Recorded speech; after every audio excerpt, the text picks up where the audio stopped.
here. Don't know if she can hear me.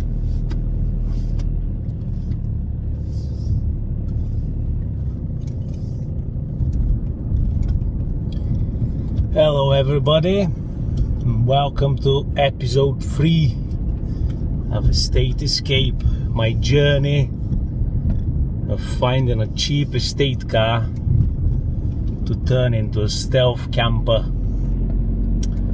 So I think today's the day, although the weather's not great, but I think we're onto something. Last night I was browsing Facebook Marketplace. As you already know, it's really hard to find something cheap for under or around £600. So I've been struggling for days, literally since I posted that last video. I couldn't find anything on Marketplace, and I'm browsing literally every night. I'm going on Marketplace every single night trying to find the best car. But last night I found this Ford Focus Estate.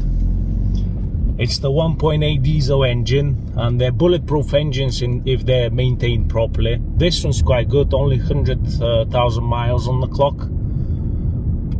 Looks a bit rough, but the guy's advertising for £700. It's reduced from 850. One of the wing mirrors is a bit dodgy, and just the overall state of the car. Obviously it's an old car. It's a 2004. It's an old car, so what do you expect anyway? It's about an hour drive, so fingers crossed this is the one. This could be the one actually. Super excited about it. Can't wait to see it.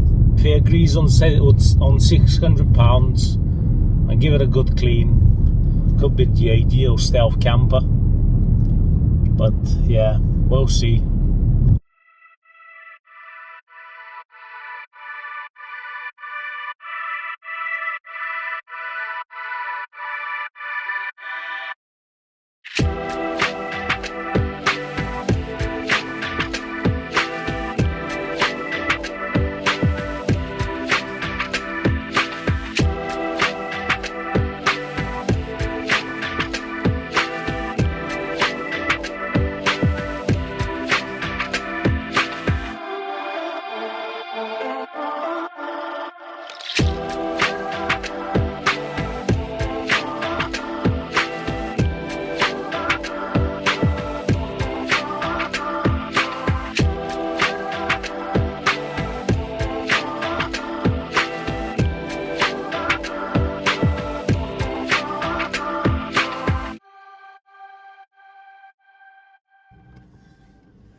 Well, that didn't go to plan.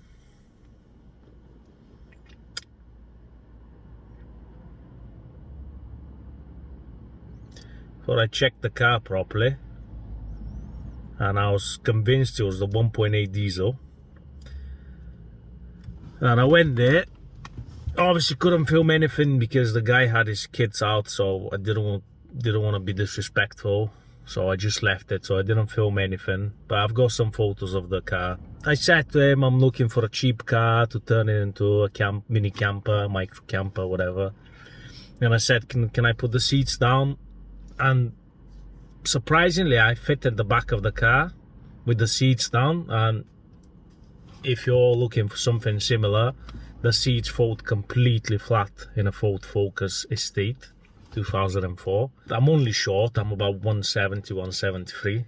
So I fit perfectly at the back of the car, lying down. And I was like, all right then, let's start the engine. And I started the engine. And I was like, oh my God, is this petrol? It was like, yeah, it's 1.8 petrol. And I was like, you joking me? I just traveled an hour. Looked at the advert, and it's absolutely my fault. The guys advertised it as petrol. I just didn't double check. So yeah, it's not a big problem that it's a petrol car, but the tax on it is about 350, 360 pounds a year, and they're not great on fuel. Probably returns about 30 mpg on average. I apologized to the guy. I said, oh, really sorry for wasting your time. But yeah, devastated now because he probably would have given me a good price for this car. There was a bit of paint spillage at the back, and the car was in an absolute state, so he needed a good clean. Like I said, the wing mirror, the driver's side wing mirror was taped up, so that would need replacing. Otherwise, decent car. When I started the engine, it was running fine and running smooth. I didn't take it for a test drive because I'm not looking for a petrol car unless it's probably like a 1.6 or something cheap that's gonna be cheap to tax and cheap to run. But yeah, plus diesels, like I said earlier, I know that 1.8 diesel, that's a bulletproof engine. They can last a lot of miles. Well, back on the car hunt, I suppose, when I get home. So see you guys later.